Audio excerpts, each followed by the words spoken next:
ভগবানের সেবা পুজো করতে গেলেও কিছু আচার বিচার মানতে হয়। আচার বিচার না মানলে কিন্তু সঠিকভাবে ভগবানের সেবা পুজো হয় না।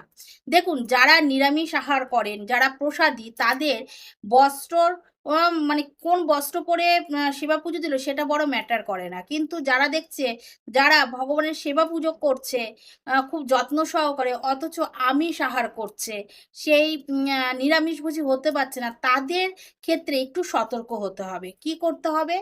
পুজোর যে বস্ত্রটা, একটা নির্দিষ্ট বস্ত্র করতে হবে। সেই বস্ত্রটি পরেই ভগবানের সেবা পুজো আপনি করবেন। কেন এই কথা বলছি? দেখুন, আপনি যেহেতু আমিষ আহার করেন, পুজো দেওয়ার পরে সেই বস্ত্রটা পরে হয়তো আপনি কোনো আমিষ খাবার খেয়ে নিচ্ছেন।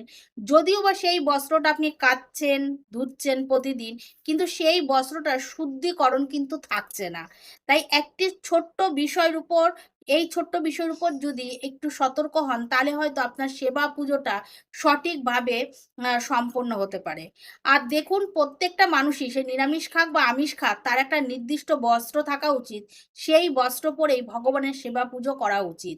নির্দিষ্ট আসন, নির্দিষ্ট বস্ত্র থাকাই উচিত। যাই হোক, কথাগুলো যদি ভালো লাগে তাহলে অবশ্যই লাইক, কমেন্ট, শেয়ার দিয়ে পাশে থাকবেন। ফলো দিতে ভুলবে না বন্ধুরা। জয় রাধে।